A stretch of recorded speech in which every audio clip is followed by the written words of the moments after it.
Hi, folks, or maybe I should say future folks, because this is a brand new show. So we're not really expecting anyone to be on this initial live stream. But we do expect people will be seeing this shortly as we push it around social media. Hi, I'm Jason Pramas with BINJ, and I guess currently, we're in the wrong view, but below me is Brian Zayatz, right, of the Shoestring. Yep. And welcome to Indy News Publishers Speak.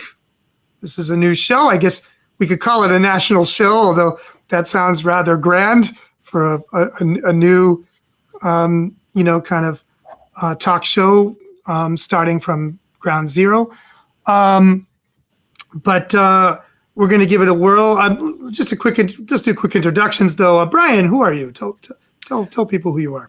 I'm Brian Zayatz. I'm the managing editor of the Shoestring, which is a online local news publication out in Western Massachusetts, covering the Connecticut River Valley. And how long have you all been publishing? We have been publishing since 2017, and I've been in my role since 2021. Great. Yeah. Okay, I'm Jason Pramas again with Boston Institute for Nonprofit Journalism. That is we call BINJ. We have a publication called BINJ.news, and unsurprisingly, that's also the URL of the publication, which has worked out. It's been good to have that as our name for that publication. And our original and still main mandate is to be an investigative journalism incubator. To produce long-form enterprise reporting and syndicate it for free to publications all over Massachusetts with budgets of under $2 million a year that are independent, right? And so the Shoestring is one of those publications, and we've been doing this since 2015, June 30th, 2015 to be exact, which means our 11th sort of anniversary of existing will be this June 30th. I know, yay. But what led to this show? Well, of course, as executive director and as the editor-in-chief of BINJ and the editor-in-chief of BINJ.news, what about year 12? Is BINJ going to exist or not, right? And Brian and I can and will tell you, and as will other colleagues that will be on this show over time, we do expect Joanna Detz of ecoRI News to be joining us in the second episode in a couple of weeks. This will be a bi-weekly. We're going to be talking about how difficult it is for hundreds of publications like ours in what we call the kind of nonprofit news sector that's grown up in the last now almost 20 years. And also how difficult it is for our commercial sibling, news outlets that most of whom are also digital only, like many of ours are, that have also grown up in the same period. There's at least another, if there's about 500 nonprofit news outlets like ours that are kind of in the mix, talking to each other and to different intermediary organizations, a term we will explain shortly. There's probably at least that many in the commercial sort of independent, local and regional kind of small to mid-sized news sector, which is what we're talking about, right? And most of these publications, certainly the digital only ones, which again is most of them, didn't really exist before 10, 15, 20 years ago, and sometimes didn't exist last year. And most of these outlets were founded to try to fill the growing news vacuum, we call it, right? That it's usually looked at by county by county in the US. And, more and more counties have one or no news outlets of any kind, right? And perhaps early on it was thought that was happening like primarily in rural areas, and Brian's publication covers a rural area. But in the last 10 years in particular, it's everywhere. And now we're seeing much larger news outlets than us, including major publications owned by billionaires like the Washington Post, having massive layoffs, right? So news in general, journalism in general in the US is in a great deal of trouble. And I'm sure folks are aware that public news, right, public TV and radio stations and now their online presences are having more trouble than they were before, although they're usually much larger than any of us. But they're having trouble too. The current federal administration is not interested in public media, labeling it all propaganda or whatever. And Republicans have been saying from time immemorial that it's the Democratic Party that dominates public media. There could be some truth to that, but it's not really fair to what media is being produced. Blah, blah, blah, blah. Public media is also hurting, right? Everyone that's trying to do, and not all public media does journalism. So journalism is in a really difficult time. And for just speaking for a publication like BINJ, we've been saying quite publicly for months, like we're going to run out of money right now in August. Is this the first time that we've been under threat of running out of money? Absolutely not. Almost every year that's the case. But this year is particularly rough, particularly with a lot of, we're nonprofits, we're trying to get foundations and folks with some money or folks with little money to give us some money. They're giving less to journalism, and they were never giving that much now because there's so much need in so many other places where philanthropy writ large has funded things, right? And the government is cutting back social programs past the bone. It was already bad under the previous Democratic administration and the previous Trump administration, and before that under Obama. Going back through my whole life, I'm 59 years old. It's worse now. So, foundations of all sizes, to their credit, the best of them anyway, are trying to deal with issues of housing, issues of food, education, just all the basic stuff. Environment continues to be, of course, a major concern, as we're going to see in this super El Nino summer, I guess, coming up. But with all this in the background, publications like ours, the smaller and to mid-sized ones, in our case, nonprofit. I don't know if this show's just going to stick to the nonprofit sector. Probably not. And we'll probably have other publishers from commercial publications or nominally commercial publications joining us. But everyone's at a loss for how to fund journalism. In the nonprofit sector, we are even more so, right? It's even harder to find money to get people to donate, certainly to get people with deeper pockets and foundations in particular with deeper pockets to donate. There have been a number of initiatives, and this will kind of segue in, although I want Brian to add to everything I'm saying. There have been initiatives by foundations, by different coalitions and alliances and consortia in and around nonprofit news in particular, supposedly at least to try to get more money to outlets, if not like ours, maybe one step above ours, sometimes like ours. And from our perspective, it's not enough at all. And there's probably less of it on tap than there was a couple of years ago, right? And Brian, myself, and other folks we'll have on the show founded a group in 2023 after pretty much a year of work prior to that, called the Alliance of Nonprofit News Outlets, that rose up around the same time a then new initiative called Press Forward, which we're going to discuss today, got started, a consortium of now over 100 foundations. Originally, it started with some big ones, Knight Foundation, MacArthur in particular, and other big ones. And the idea was, they're going to put together $500 million and they're going to get it out there and they're going to be funding, journalism, not just even nonprofit journalism. And they're going to take into account all the smaller independent news outlets, at least somewhat.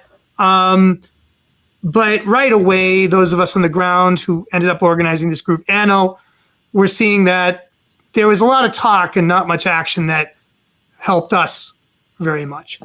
And we did what we could do. We can talk about that. I'm sure we will talk about it many times in this show.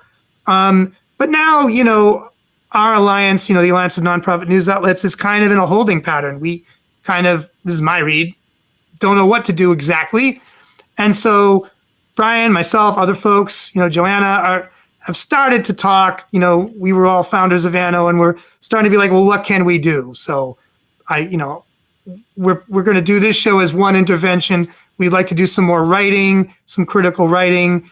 We want to get a real discourse going with what I often call the good and the great, right, in the nonprofit funding sector and other sort of related interlocking organizations. It gets dizzying, and we'll talk about that. So Brian, I mean, that's why I think we're doing this show. Why do you think we're doing this show? Well, I mean, I would echo a lot of your sentiments for sure. I can say that the Shoestring out here in Western Mass, we're maybe not in as tough a financial position as BINJ is, but us and many others, what we face year to year is that we have to raise our whole budget from scratch. We don't have a rainy day fund, and it kind of seems like every day is a rainy day now in journalism. So I think when we founded ANO, I think it felt like there was a moment there where it felt like we were able to have some influence over where some of these conversations were going on a national level about what to do about the problem, especially as we were hearing from these big national foundations that there was an influx of money coming. And I think a lot of us met that with maybe some rightly earned skepticism, as we've been peripherally or pretty directly in the funding the foundation world for some time, and it's a world that picks winners and losers. The Shoestring is usually not among the winners when it comes to what bigger foundations are looking to fund. We're a scrappy outfit out here, and like you said, Jason, we're trying to fill some gaps that have come up in our community where we're just not really seeing the same kind of labor-intensive, in-depth reporting that was once supported by the legacy newspapers out here. So I think it would just be really nice to feel like we can open up that conversation again, and maybe something that we've done where there's this narrative that a lot of us are journalists. We're coming from the journalism side of things, and now we're put in the position of trying to be entrepreneurs as well, which is not a hat that I relish wearing. But if you know Brian and I, you know how weird that is for us to even talk that way. But yeah, and so but I think maybe we need to give ourselves a little more credit because as journalists, we're meant to be generalists. We're meant to know about a lot of different topics, and so I would hope that our thoughts would be valued when it comes to thinking about what is a good way to actually get money out into the communities to create more and higher quality journalism for people that have lost it. So that's the conversation that I would love to come out of this show. Yeah, that's an important framing. Why are we all doing this? I mean, certainly the groups in ANO. I mean, it's because I think at base, whatever we think about how much democracy there is left in the nominal democracy of the United States of America and its 50 states and quote unquote territories, a subject we can get into some other time. What's been termed the fourth estate, journalism, for all its many flaws, and we can also talk about that going down the line. Journalism has been an important part of American and indeed every democracy that's out there however flawed it is, right? And we are very, very concerned, just as, people living here, right? Citizens and residents alike, should definitely be concerned when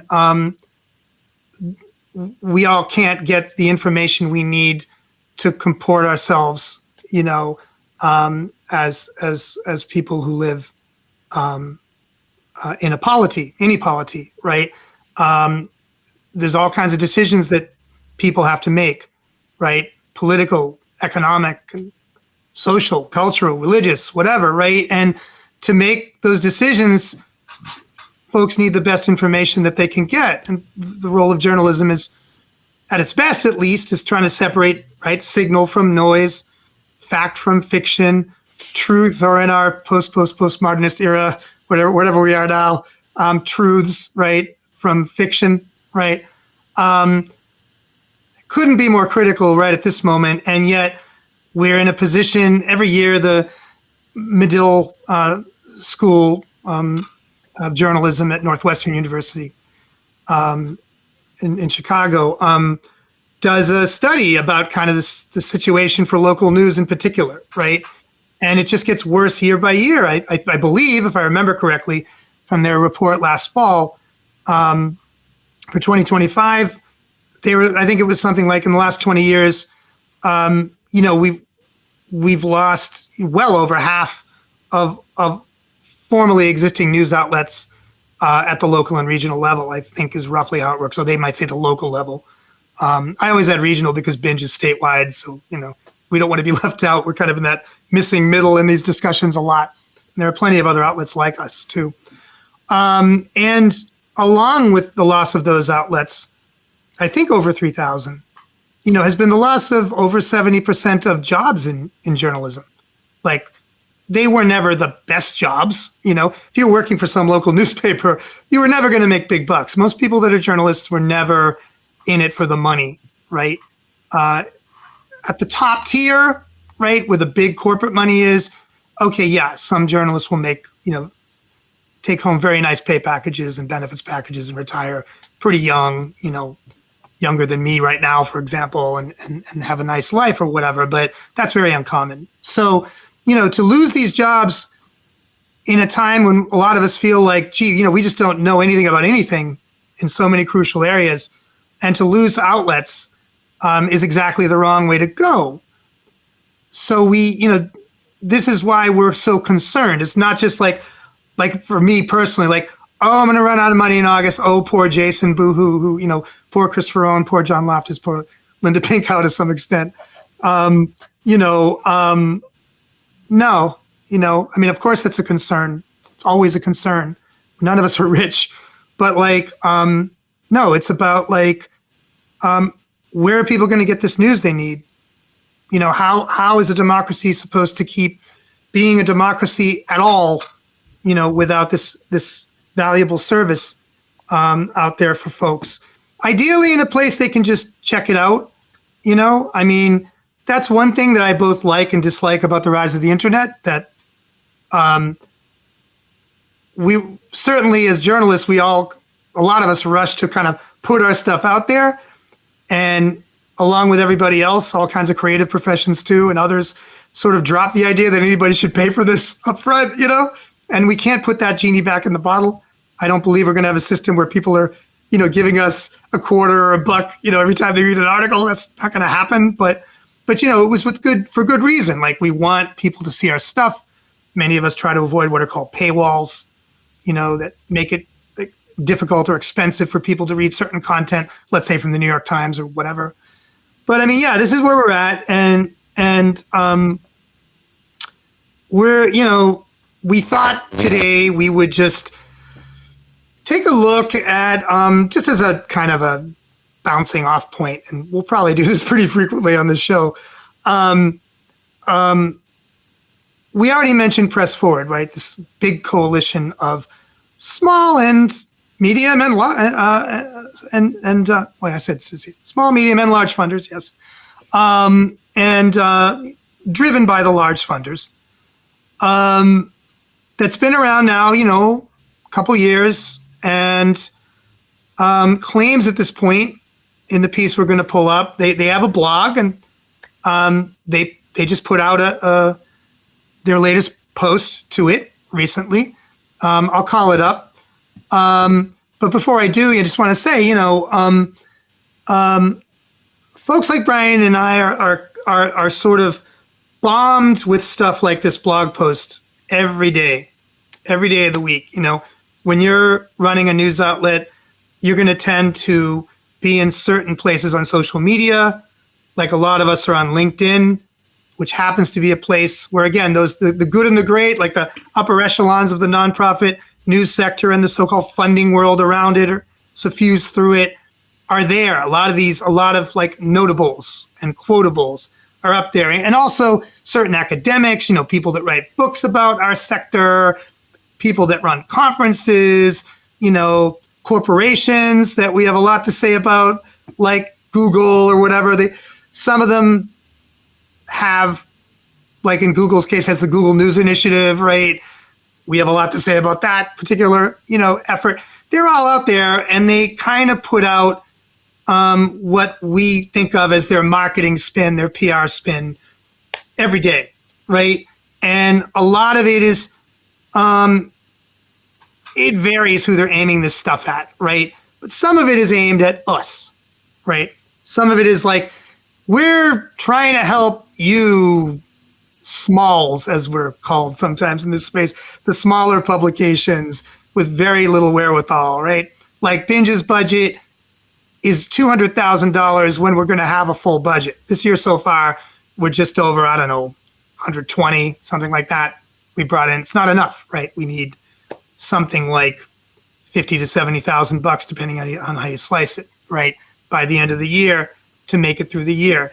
Brian, I don't know if you want to say what the budget of Shoestring is, or give a ballpark, whatever you want. Yeah, we're about 150, and it's we're 2.5 people, so yeah, we're 3.25, right? So this is small, and there are plenty of outlets out there that are. And I'm just going to do a mic check. Oh, I see Brian got a little bit of an internet connection thing on Brian's side, I think, but he's back. I mean, they're actually pronouns, Brian. Doesn't matter. All right, so Brian's back, and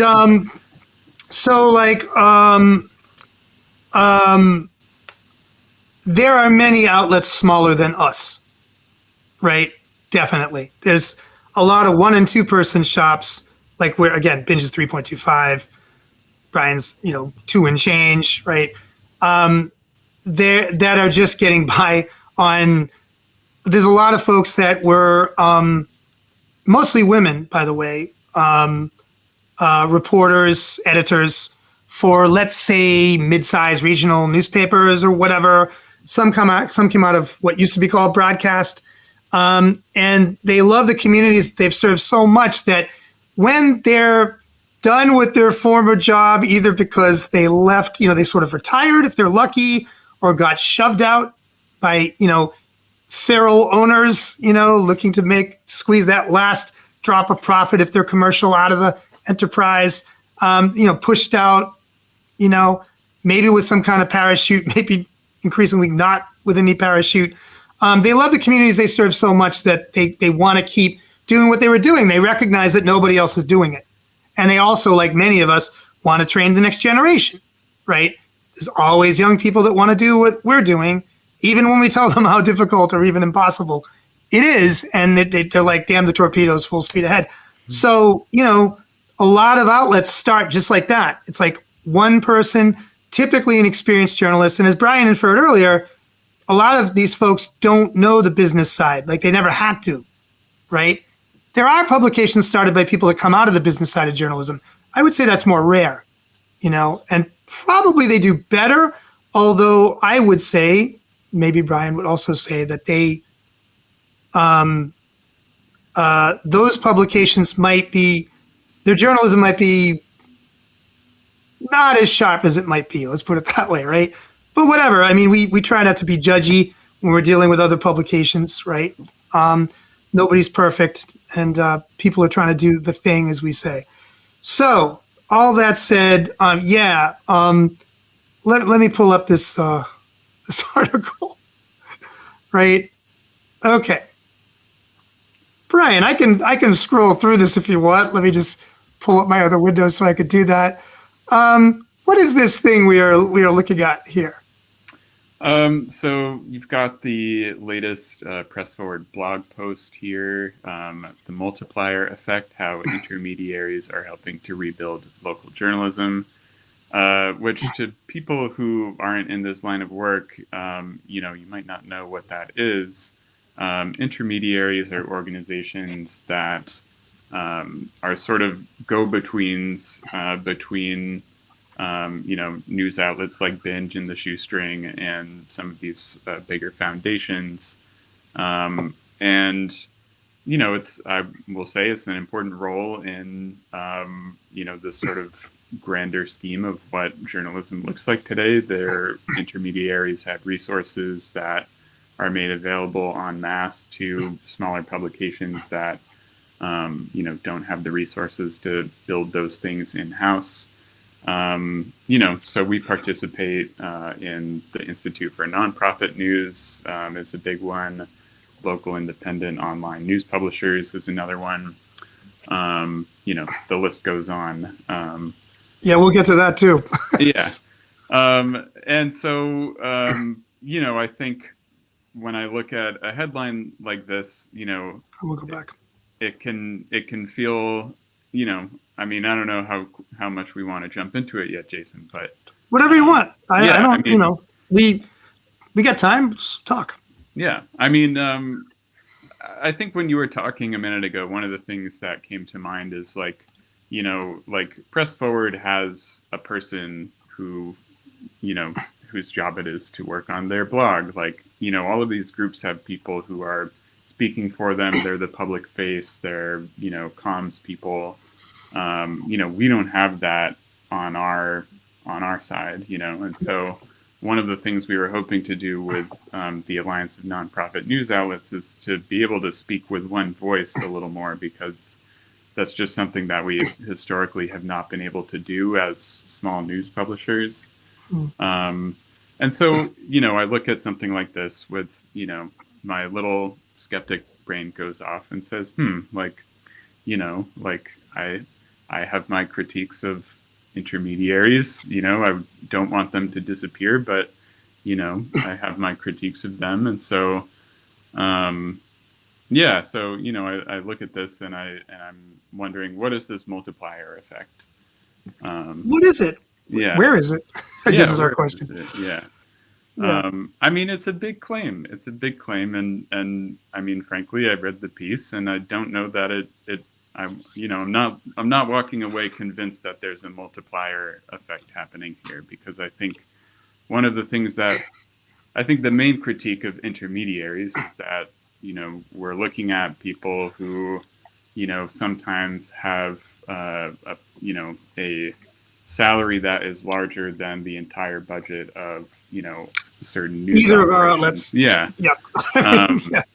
Definitely. And these the staff seemingly gets bigger each year. A lot of these are dues collecting organizations, but aren't necessarily run in the way that, other dues paying organizations like a union might run. Like, it's not necessarily like, a democratic type thing. It's, more of like a managed kind of thing.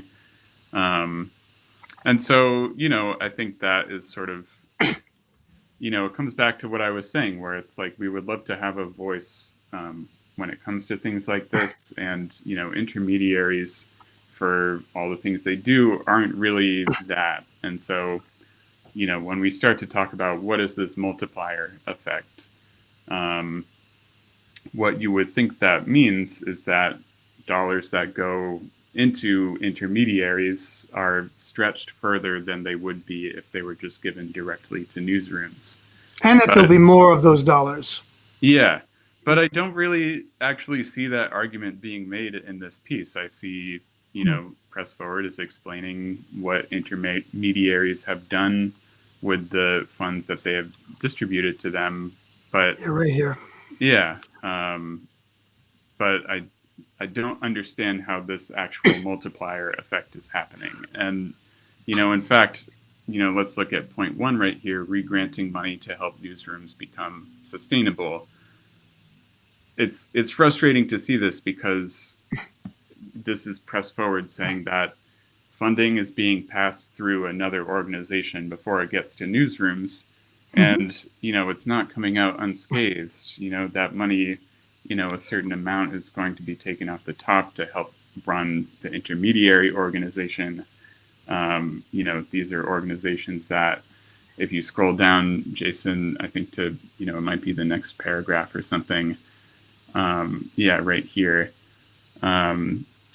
The first 28 funded newsrooms growing median annual revenue by 118% to 2.6 million, which if you do a little bit of back of the envelope math, these organizations were much larger than BINJ or the Shoestring before they got this funding. So, I think when we're talking about what we would like to see, I think we see groups in our sort of peer cohort that are on this, small scale operating at the local level as, really stretching our dollars pretty far. So, it can feel a little frustrating to, hear about how money is being multiplied, but we're still not seeing any of it. And this is tricksy, like any of us that have had statistics, and in my case also econometrics, look at something like this, a median annual revenue of 28 funded newsrooms. Well, the distribution is the thing, isn't it? Right. So it could be a bunch of outlets that have a $500,000 a year budget or whatever. Or it could be very different. More likely, it's a handful of outlets that have much more money and then others that have less. On the other hand, let me just back up here for a second. So yeah, see, I mean, in the case of American Journalism Project, they're creating a lot of these projects, and they right away we get into like critiques that we've had in ANO and have been vocal about them, and sometimes we even get in the press, in the journalism press at least, or the academic press about them. I mean, so ANO has news outlets all over the country. Officially 49, at this point, as I say, we're kind of in a holding pattern. How many could be termed active? How many appear on our email list, which is where all our, a lot of our communication happens? About half that, some maybe a little less, right?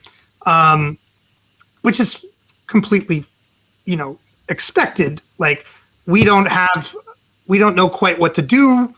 Like we're facing off with organizations, institutions that have just a lot of money, as Brian said, a lot of handsomely remunerated staff, which has been a big issue with us, and have very impressive fundraising operations with all the elite connections that any organization could want.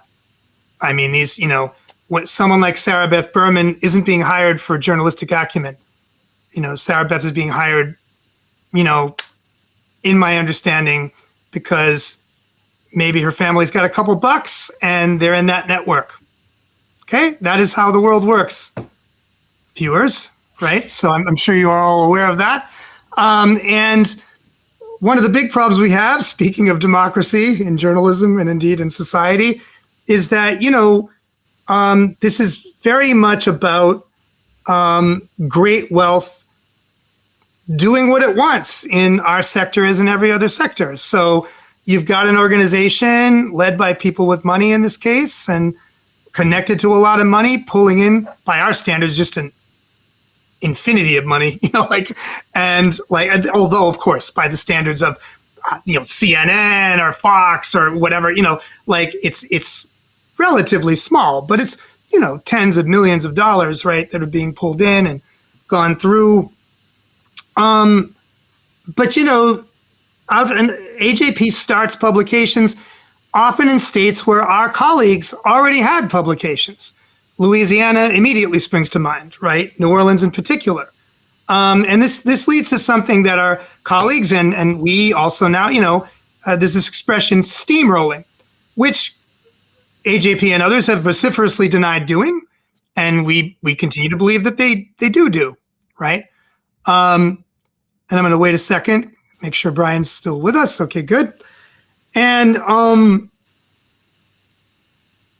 it's very, sort of difficult to look at these numbers in particular, because 28 funded newsrooms, right, Brian? How many newsrooms did I just mention earlier? And I want people to understand I'm lowballing when I do that. Like when I say there's about 500, and nonprofit news outlets, most of whom have started in the last 20 years, blah, blah, blah. What am I doing there? I'm taking the INN, the Institute for Nonprofit News's own sort of membership figures, which I don't know what they're claiming at the moment. There's obviously always, publications die. It's what they don't want to admit, right? New ones start around 450. I think I've seen them claim higher than that at times. And then Lion, which is the local independent online news publishers, it's a group that I'm sure much to their chagrin, I say that I co-founded because it's true. But it was founded somewhat more democratically than it's been run in the last several years, right? But they are more commercial outlets among these new outlets. And I don't know their exact membership numbers right now, but certainly I've heard, you hear numbers, right, thrown around. Sometimes you hear numbers in the thousands, right, of smaller and medium-sized outlets at the local and regional level. But for our purposes, talking about 1,000 publications, about half nonprofit, about half commercial, is somewhere in the ballpark of the publications that are kind of, again, in the mix with groups like INN and Lion, and therefore sort of exists on somebody's, balance sheet, like Press Forward, like when they're crunching numbers, they're going to see them. So here we're talking about 28, and we're talking about, some numbers that by our standards are pretty big. They're saying they grew their median annual revenue by 118% to 2.6 million. Okay, so that isn't, when you think about it, actually all that big. When I was saying 500,000 per publication of revenue growth, that's not right. That's obviously way too large for that sum of money. So, whatever it is, 100, 200,000 on average, something like that. I'm not doing it. I'm not pulling out a calculator here, right? And it says, plus those newsrooms collectively hired 253 new journalists, a 94% increase in staffing, and their revenue grew, this is probably more significant, by 53 million. I'm a little puzzled how that figure relates to the previous one. And then Sarah Beth Berman saying, we've been very rigorous about tracking the impact of our dollars, and this shows how we're growing the field. I mean, it shows how they're feathering their own nest and the nest of their publications. But what is that doing for all the rest of us, right? And I've already said that from the direct experience of some of our outlets around the U.S., like AJP outlets can cause existing independent outlets to go under. Sometimes they even poach their staff, we hear, right? Stuff like this. They're just, pretending that these other outlets aren't there effectively. And again, the great wealth behind such organizations as AJP kind of decides what it wants to do. How much do they involve people on the ground, including the journalists on the ground? I don't know, man. And I think it varies. I mean, we've talked to them, right? And BINJ, I mean, and we met with a lot of groups like AJP and a lot of foundations when we started ANO, right? But I mean, yeah, these decisions are just kind of made in rooms that we're not in, which is what Brian was getting to, right? If we can come back to AJP, but it's worth bringing in Report for America here, right? Because they're taking a different, they have a different strategy, right? So their deal, and again, lots of connections to money, right? Their deal is like the main thing they're known for is putting reporters in the field, right? So the idea is that particularly young reporters go sign up for Report for America, for like a year or whatever, and then they get assigned. Oftentimes we hear from our colleagues in ways that aren't right, like the person doesn't know anything about the region, let alone the city or town that they're covering or whatever. They're kind of parachuting in. That's not automatically a problem, but it's kind of, when you're doing a big program like they're doing, maybe it's inevitable, but there are already issues like right there. But importantly, they don't pay all the costs for those reporters, which means that organizations like Brian's and mine, the smaller outlets, can't even play. Like, of course we need paid staff, right? It's not ideal to have paid staff for just like a year. They have other programs, like all these groups, right? If you're connected with them, like BINJ did get a press forward grant. We'll come back to that, I'm sure, more than once, for $100,000. The only time that press forward was giving money to smaller outlets, they give about 20 million, out, and we're one of the groups that got it. And the idea they all have is that we're going to do something like take that money or get a reporter from Report for America, and then we're going to grow somehow. Like, we're going to squeeze money from the money stone, and there's going to be more money, right? And then they get agitated when we're like, no, what are you insane? Like, that's not how it works, right? You're doing this one thing, and in this case, it's half a thing, and you can't do this unless you can, have the other half of the salary.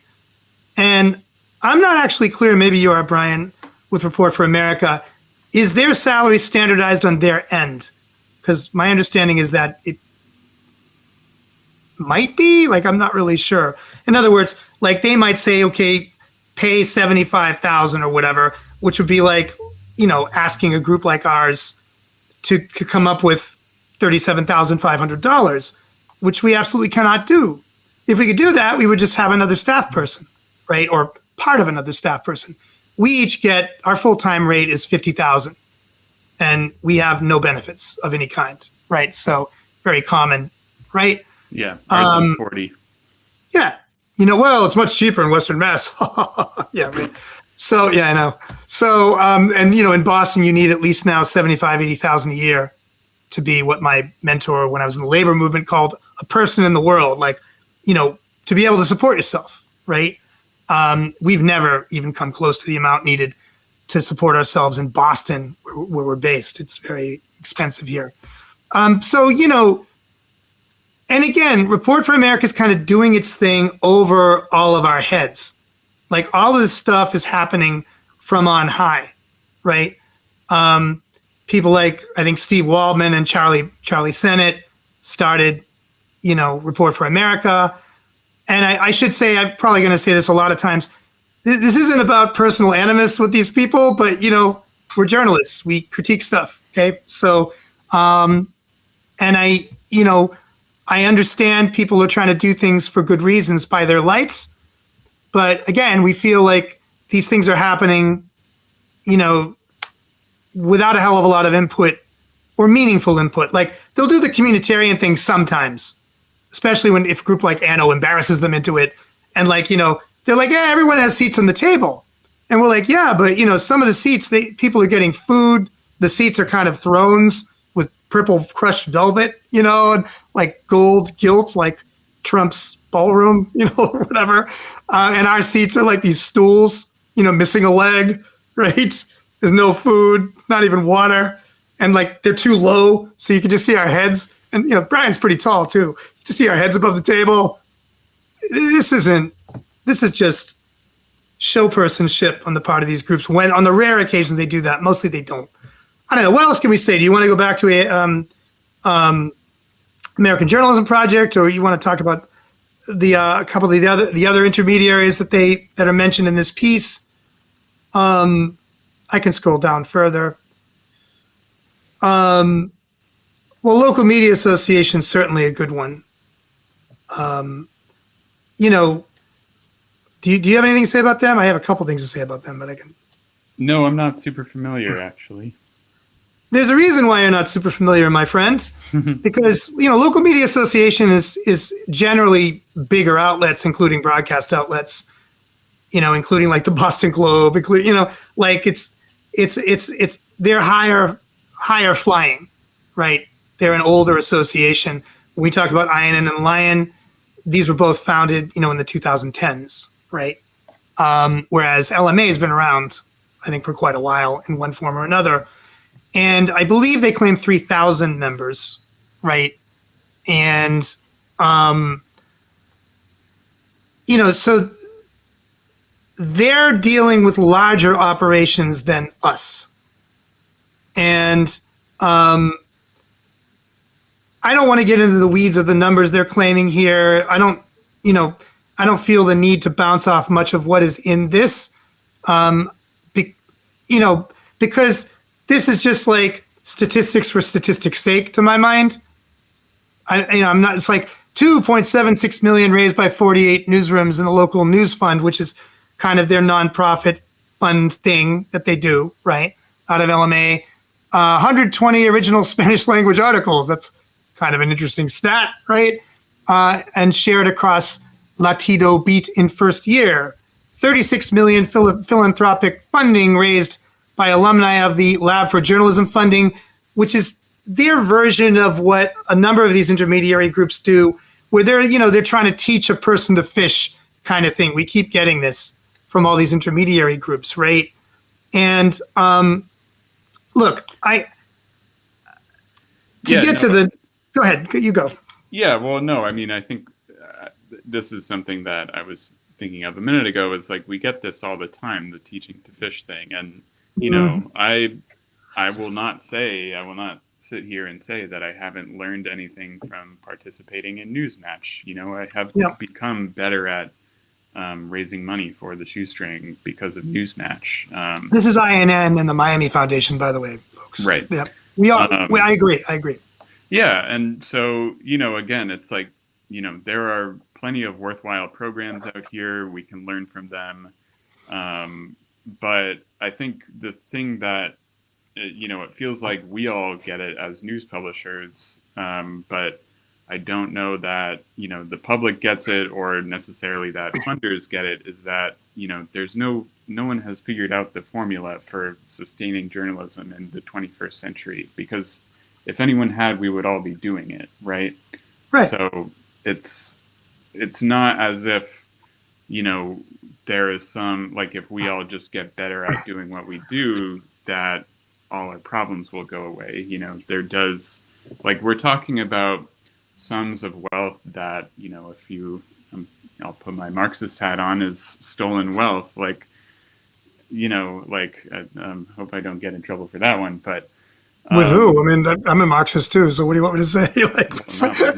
We're just getting that out there, folks. Yes, we're on the left wing editorially. Yeah. Deal with it, okay? But what I'm need saying to get over this. We're talking about, this is like, these are profits. These are sums of wealth that were amassed sometimes over hundreds of years under, pretty, unpleasant conditions for the people who are producing the wealth, most likely. There are these big sums of wealth that are not in democratic control. And so, it's just, it's frustrating to, see that this, this is not going away, this trend of, people who have that wealth feeling like they know the best way to spend it, even if they're ostensibly trying to spend it for the greater good.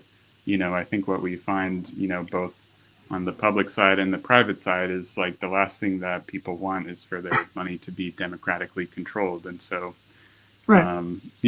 I mean, I think, in mine and Jason's utopia vision, we might be able to, band all of our journalistic comrades together and, actually be able to make decisions collectively about, how are we going to distribute money in a way that is actually going to plug these holes that have been, getting bigger and bigger every year. We could get in an excellent comment. I mean, we could get into a whole, discussion, and I hope to in the future, of course, about, well, what does Brian mean by that? Like, are we talking about public media? Well, yeah, actually, that is what we're talking about. Do we think what's called public media in America is public media? Sometimes, right? And just for all of our liberal and conservative friends, because liberal isn't left wings. Again, sorry, folks, just the way it is. We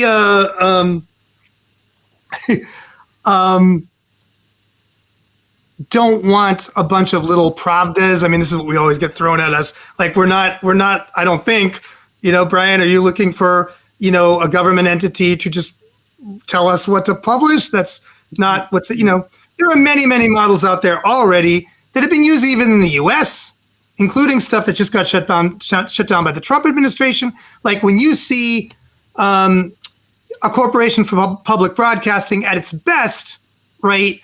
Like the National Endowment for the Humanities or the National Endowment for the Arts, this is like a kind of quasi-public, quasi-private intermediary, I guess you could say, that the government, whatever level we're talking about, federal in this case, gives some money, and then it's dispersed, like any other public process. There's, a call for proposals, and different groups come in and say, well, we're doing this publication over here. We've been doing it for X number of years. We're doing it in the public interest. This is why we say that. We would like, this money to continue serving the people, right, as good journalists. And ideally, we would get some money, and then we would do our thing. Is that the only money we're going to get? Doubtful, right?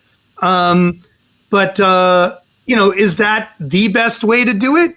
I don't know. It's one way to do it. There, again, are many. In other countries, they have stuff that leans more toward direct government support and, or more toward, these kind of independent boards distributing stuff. I think both directions can work. There are extremes where I think it stops working. But if anything, the move is away from that now, even more than before. And since public media really got going in the 40s, 50s, and particularly 1960s in the US, there's been a relentless capitalist attack on public media. So the public media that I was getting as a small child in the early 70s, whereas a white Bostonian kid, I'm getting, introduced to all kinds of other people, and then wanting to go find those people and get to know them, which opened my mind, and made me, I think, a more caring person and someone that had certain core democratic beliefs. We cannot overestimate the positive effect, if you believe in a democracy, of this kind of public media that's really trying to serve everybody, right? And to roll back now to what we're talking about, and I suppose probably wrap up soon, we went out of the article, sorry. These particular intermediary groups we're saying are not doing what we're talking about. And I mean, they're not even trying to help the many, many, many smaller outlets that do not want to remain small. We want to get larger, right? And there is actually, Brian, I think, a successful model for funding journalism. You know what it is? I mean, I think you do.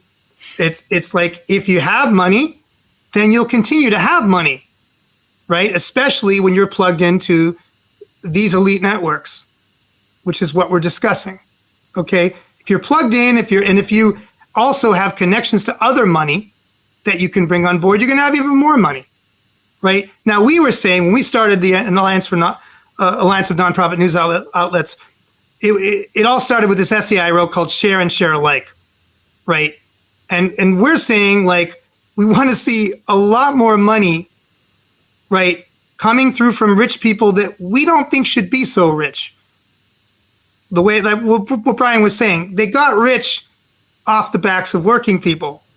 So money that they've taken unto themselves, and then their foundations, which were created originally 100 plus years ago to give them tax breaks and to give them soft power, that they can use in society, as they are doing in the journalism sector, right here, right in front of our eyes, that money should have gone in taxes to the government, right? And there should be, and we're not naive. We are journalists, after all. We spend a lot of our time criticizing government.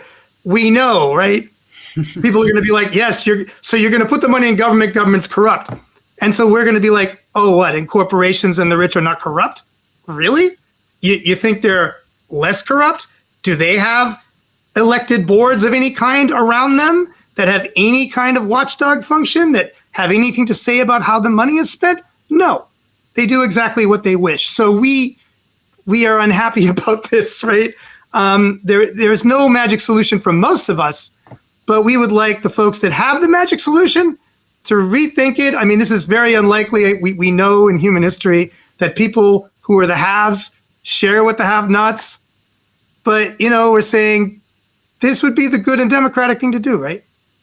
Well, not only that, but, if we want to talk about a multiplier effect, like I'm sitting here, like Jason, you and I help each other out all the time. And, we have mutual aid. Yeah, we have networks that we create with people who are like-minded, who we trust, who we know have, good intentions and knowledge and skill sets that we can draw upon. So I think I could sit here and with as much evidence that is presented in this blog post, I could say, if we want to see a multiplier effect in journalism, we should just be funding as many small newsrooms as we can, because we all already support each other, because we have to. We don't have resources in-house to do everything that we need to do to run our respective programs, and we help each other out. So, I mean, that's where I think the real multiplier effect would come in, is absolutely just getting money out to as many of us as we can, and then, I'll have more time to help out the people who are in my community who come and ask me for help, which happens pretty regularly. Yeah, and I mean, unfortunately, we've already been subjected to the critique. Like, I remember Chris Krusen in that article the Stanford Social Innovation Review did about Anno and stuff, and some of our critiques. And I think that was where, this guy who's with Lion, right? He's the head of the local independent online news publishers, was sort of just kind of dismissive, right? And it's like, folks have to understand, when people like Brian, myself, and a lot of our colleagues do what you're seeing right here, we're already working 80-hour weeks, right? We're scraping every day to survive and keep doing what we're doing in the public interest. And we're also, like both Brian and I, are working on legislation with our colleagues at Free Press, the National Media Reform Group in Massachusetts, to try to get some public money on tap. Speaking of public money, right? Eventually, which we know is a difficult thing. But everything we did with Anna, we're just volunteering. This is like spare time we don't have. And I mean, is our critique sometimes rough? Do we take some swipes? Yeah. But is anyone giving us money to even think, strategize, to like pay for some conferences, do stuff like that? Not usually, not usually. It's groups like ours that just take money we don't have and do these things anyway. And I think in the future, we're going to talk, we should probably wrap up for today, but we could talk about a conference we did last year in Massachusetts for New England with 16 other news outlets in addition to ours, where we try to do what Press Forward, we'll get into this later, is telling us on the ground to do, which is, and they're not the only ones now, which is like, well, the real game, the national funders are saying, is like, you got to get the local and regional funders to fund you. And, we're going to kind of try to help and start these Press Forward chapters, and hasn't been going very well in our region. Although I think in Western Mass, where Brian is, there's supposed to be a Press Forward chapter. But the basic deal is like, they're supposed to help us convince, if they can, local and regional funders, to like start funding journalism if they weren't. And if they do, to do it, I guess, somehow more effectively. That didn't, that was not going anywhere when we tried to just go to 28 funders in New England and say, here we are, look what Press Forward said. We're going to have a conference, come talk to us. We won't expect you to give us any money now, but we'd like you to start thinking about funding all these journalists that cover your communities, including all your other grantees, doing stuff that we all agree is important, like feeding people. How is anyone going to know about that in any useful way if journalists aren't covering it? We'd like to discuss this with you. And most of them just blew us off. And the 2 out of those 28 funders that actually showed up, they didn't, they just kind of nodded and smiled. And we actually do get money from one of them, a number of us, like a little bit of money each, which is good. It's better than nothing. We will call them out for favor here, the Bar Foundation. But, that wasn't what we're looking for. We're trying to reform everything about our sector, I guess, before we all go down, right? And one can say, oh, yeah, people will they'll spring up to take your place. Maybe. But every time you lose an outlet like ours, you lose decades of experience. Like with BINJ, we have, over 100 journalists around us, and we have a huge internship program, right? So, we lose all the knowledge that talent base has accrued and all the special skills and ability, collective ability that we develop. It all just evaporates pretty much. Brian, any parting thoughts? I don't think so. I think I said my piece, and I'm looking forward to jumping back in here in a couple of weeks, and we'll see who else we can lampoon. Okay. See you later, folks. I'm hitting the end stream.